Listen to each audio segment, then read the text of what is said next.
नमस्कार दोस्तों, मैं दिव्यांश आप सभी का स्वागत करता हूं आपके अपने चैनल द एग्जाम्स अड्डा में। उम्मीद करता हूं कि आप सभी लोग सकुशल होंगे। सिलेक्शन एक जिद है और ये जिद जिन लोगों ने पाल रखी है उत्तर प्रदेश अधीनस्थ सेवा चयन आयोग में सिलेक्ट होने के लिए, उत्तर प्रदेश में पुलिस पद पे चयनित होने के लिए, एसआई हो, कांस्टेबल हो या घुड़सवार पद पे हो, पीएससी ज्वाइन करना चाहते हो, एसएससी के एग्जाम्स हो या कोई अदर स्टेट या सेंट्रल गवर्नमेंट के एग्जाम हो जहां पे हिंदी नामक सब्जेक्ट आता है, तो हिंदी की 100% तैयारी के लिए द एग्जाम्स अड्डा की ओर से मैं दिव्यांश आप लोगों का स्वागत करता हूं। आज के इस सेशन में हम लोग चर्चा करेंगे विशेषण के बारे में। अच्छा, विशेषण होता क्या है, पहले इसको ओवरव्यू समझते हैं, फिर इसके multiple choice question, previous year question जो इवनिंग सीरीज में हो रही तो उसकी बात चर्चा करेंगे।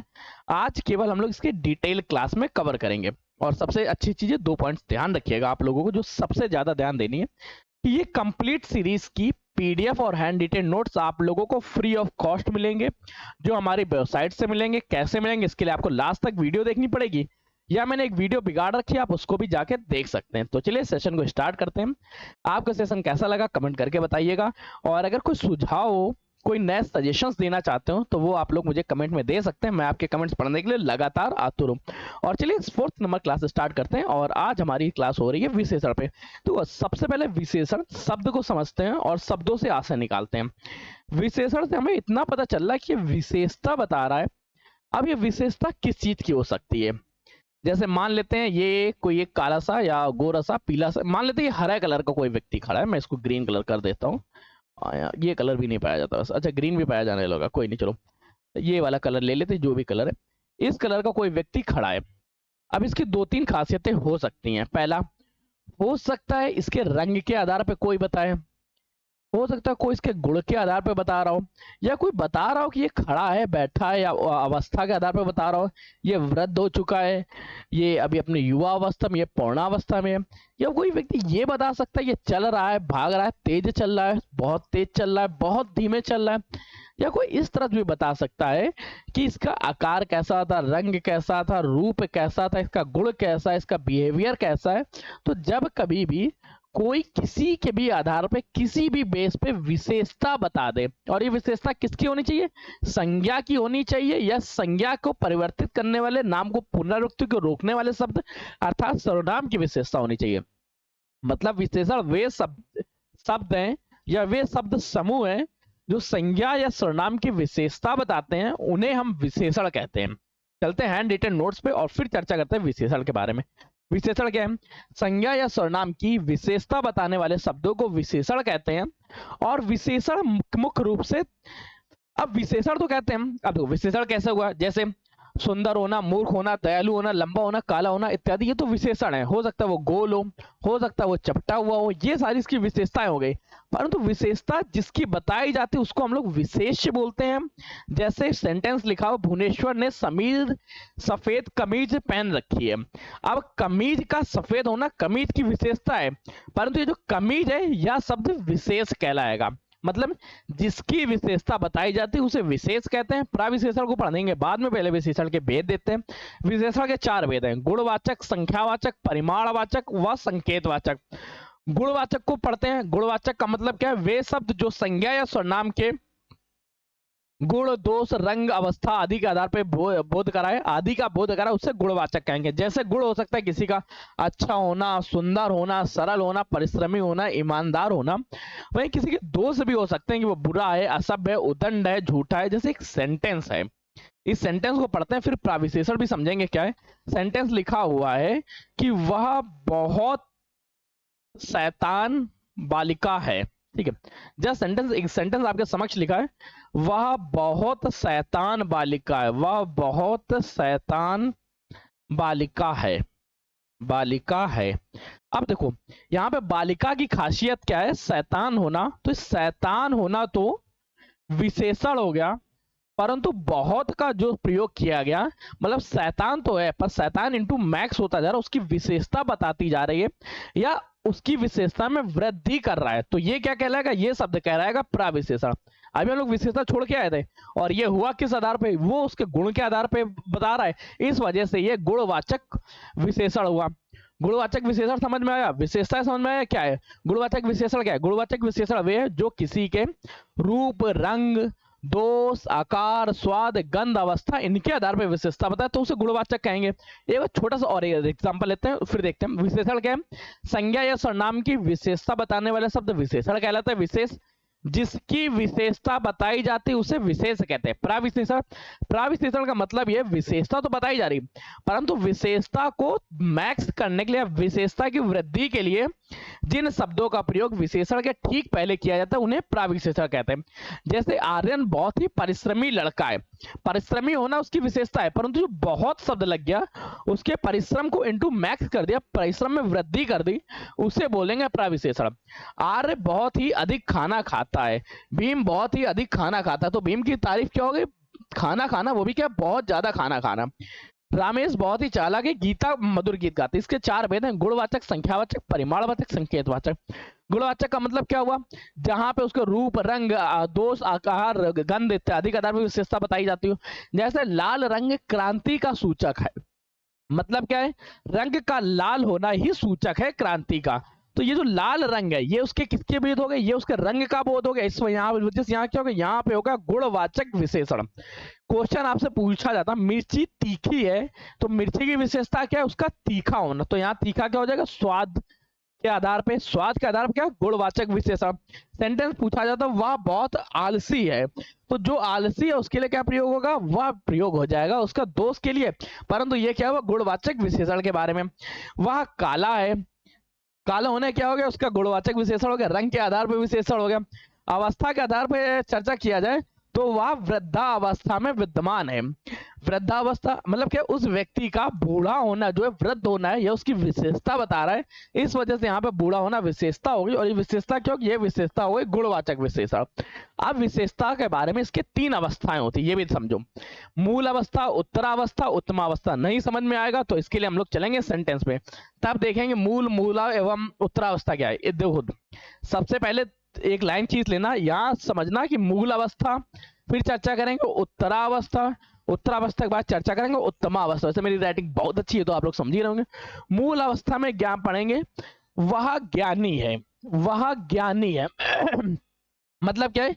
उसकी एक सामान्य विशेषता बताई गई कि वो बुद्धि कौशल है, बुद्धि में ज्ञानी है। उत्तरावस्था में क्या? किन्हीं दो में कंपेयर करके बताई जाएगी। कैसे? वह सुरेश से अधिक ज्ञानी है, वह सुरेश से अधिक ज्ञानी है, वह सुरेश से अधिक ज्ञानी है। तो उत्तरावस्था में क्या हुई? किन्हीं दो व्यक्तियों में, किन्हीं दो वस्तुओं में, किन्हीं दो स्थानों में, या किन्हीं दो आर्टिकल्स में जब किसी एक चीज को ग्रेट बताया जाएगा, एक चीज की तारीफ की जाएगी, तो वहां पे उत्तरावस्था होगा। उत्तमावस्था क्या हो?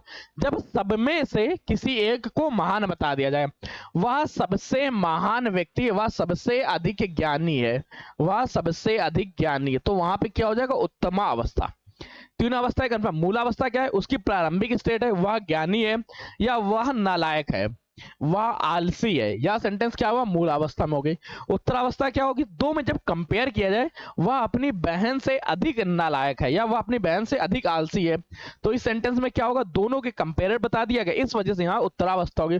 उत्तमावस्था, वह सबसे अधिक आलसी है, तो वहां पर उपस्थित सभी लोगों से कंपेयर कर दिया गया कि सबसे ज्यादा जो आलसी है वो है, इस वजह से यहाँ होगा ये उत्तमा अवस्था। तीन अवस्थाएं, तीनों अवस्थाएं कौन से? मूलावस्था, उत्तरावस्था और तीसरे कौन से? उत्तमा अवस्था। ठीक, तीनों कंफर्म हो गई। एक पढ़ लेते हैं यार, इतनी मेहनत से लिखा था। जब केवल एक ही व्यक्ति या वस्तु की विशेषता प्रदर्शित की जाए तो उसे मूल अवस्था कहते हैं। ये ध्यान रखो, इसमें कमेंट आप लोगों को करने, अगर अभी तक नहीं किए तो जल्द से जल्द करना स्टार्ट करो, मैं आपके कमेंट लगातार रीड कर रहा हूँ। उत्तरावस्था क्या है? दो वस्तुओं का तुलनात्मक अध्ययन किया जाए, तुलनात्मक अध्ययन करके किसी एक चीज को श्रेष्ठ बता दिया तो वहां उत्तरावस्था हो जाएगी। जैसे मोहन सोहन से लंबा है, गीता सीता से अच्छा लेख लिखती है। उत्तमावस्था क्या है? जो सबसे ज्यादा एक साथ अध्ययन करके किसी एक को सर्वश्रेष्ठ बता दिया जाए तो वहां पे उत्तमावस्था होगी। रामेश कक्षा में सबसे अधिक शोर मचाता है। तीनों अवस्थाएं याद रखो, गुरु का गुरुत्तर गुरुत्तम, लघु का लघुत्तर लघुत्तम, अधिक अधिकतर अधिकतम। इसके बारे में मैंने एक क्लास और बिगाड़ूंगा जो आपको संडे को मिलेगी, वहां पे इसके बारे में डिटेल अध्ययन हो जाएगा। संख्यावाची विशेषण को पढ़ो। देखो संख्यावाची विशेषण को समझने के लिए आपको समझ में आना चाहिए, जब किसी की संख्या के आधार पर विशेषता बताई जाए, विशेषता किसकी बताई जाएगी? यहाँ विशेषता केवल हम पढ़ेंगे संज्ञा या सर्वनाम की, परंतु संज्ञा या सर्वनाम की विशेषता संख्या के आधार पर बताई जाए तो वहां पे संख्यावाची विशेषण होगा। दो भेद, निश्चित, दूसरा अनिश्चित। निश्चित में क्या होगी? 5 किलो दूध ले आओ, 6 बच्चों को पीट दो, 8 लोग कमेंट करो, पहला व्यक्ति सब महान है, तीसरा व्यक्ति सुनता नहीं किसी की बातें। वहीं समुदाय के बारे में चर्चा करो तो चारों पंखे बेकार हैं, 5 लोगों को ये वीडियो शेयर कर दो। तो ये हुआ समुदाय। इनके बारे में कभी भी ना उत्तर प्रदेश अधीनस्थ सेवा चयन आयोग ने पूछा, ना एसएससी ने पूछा। बस इतना याद रखो कि या समझना किस तरह से गणना के बारे में प्रॉपर काउंटिंग आएगी, क्रम के बारे में सीक्वेंस आएगा, आवृत्ति दोहराव को समुदाय समुदाय के बारे में बता रहेगा। जैसे एक एग्जांपल देखते हैं, मेरा वेतन 5 गुना बढ़ गया। जब 5 गुना बढ़ा तो उसकी आवृत्ति है, उसकी फ्रीक्वेंसी है 5 गुना बढ़ना। मकान गली का दूसरा मकान उसका है, जो सेकेंडरी मकान है, ये उसका क्रम हो गया। आज 6 छात्र अनुपस्थित है, गणना हो गई, चारों छात्र एक साथ खड़े हो जाओ। मतलब यहाँ समुदाय की चर्चा हो गई, समुदाय के आधार पर यहाँ पे चर्चा होगी। इसके बाद चर्चा करते हैं हम लोग अनिश्चित संख्यावाची। अनिश्चित संख्यावाची का मतलब क्या है? जहाँ पे संख्या का बोध ना हो रहा उसे अनिश्चित संख्यावाची विशेषण कहेंगे। जैसे आज कई छात्र अनुपस्थित हैं, यहाँ काउंटिंग नहीं पॉसिबल हो सके। कुछ लोग असभ्य हैं, मुझे थोड़ा धन चाहिए, मुझे थोड़े रुपए दे दो, यहाँ पर हो जाएगा अनिश्चित संख्यावाची विशेषण। एक पॉइंट याद रखो, कभी कभी निश्चित संख्यावाची विशेषण में प्रत्यय लगा के अनिश्चित संख्यावाची विशेषण बनाया। जैसे सैकड़ों मजदूर काम पर लौट गए। बाबा रामदेव के मेले में लाखों अभ्यर्थी पहुंचे, लाखों शिक्षार्थी पढ़ते। यह वीडियो आप लोगों को करोड़ों लोगों को पहुंचानी है। तो यहाँ जो करोड़ संख्यावाची था ये अनिश्चित की तरह बोध होने लगा। लगाया क्या? केवल एक प्रत्यय जोड़ दिया। वहीं अगर परिमाणवाचक का चर्चा करें, परिमाणवाचक का मतलब फिर से देखो, जहां पे नापा जा सके, मापा जा सके व तौला जा सके। यही चीज हम लोगों ने एक बार किसमें चर्चा की थी? संज्ञा के टॉपिक में।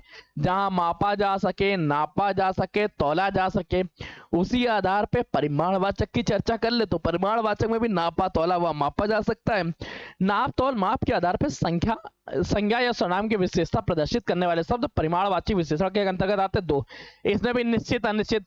निश्चित क्या है? जहां पे मापन फिक्स हो सके, जैसे 5 लीटर दूध, सोहन की दुकान से 2 किलो चीनी ले आओ, पिताजी मंडी से 4 किलो आलू ले। अनिश्चित के बारे में क्या है? कुछ का प्रयोग होगा, कोई का प्रयोग होगा, अभी कुछ काम है, कोई आए, कुछ लोग आए, जरा सा अचार लाना चाहिए, भीमा बहुत अधिक खाना खाता है। निश्चित और अनिश्चित में बस सर्टेनिटी ध्यान रखो, जहां पे नंबर फिक्स हो जाए वहां निश्चित, जहां नंबर फिक्स ना हो रहे हो वहां अनिश्चित परिमाणवाचक विशेषण होगा।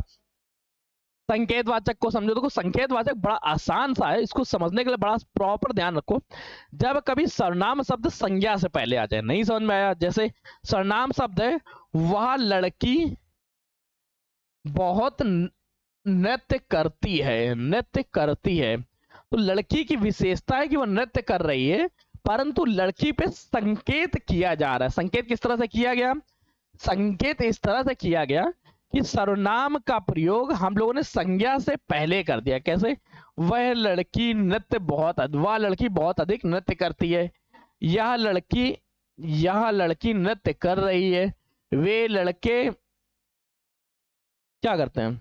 वे लड़के घूम रहे हैं, वे लड़के फ्री में घूम रहे हैं, इत्यादि शब्दों क्या हुआ? जब कभी संज्ञा से पहले सर्वनाम का प्रयोग होने लगा तब वहां पे हम लोग सांकेतिक या संकेतवाचक विशेषण का नाम देंगे। जैसे क्या है? वह लड़का पढ़ाई में होशियार है, मेरा घर सड़क के उस पार है, यह पुस्तक बहुत विद्वान है, यह व्यक्ति बहुत ही विद्वान है, उस देवी को मैं आज भी याद करता हूं।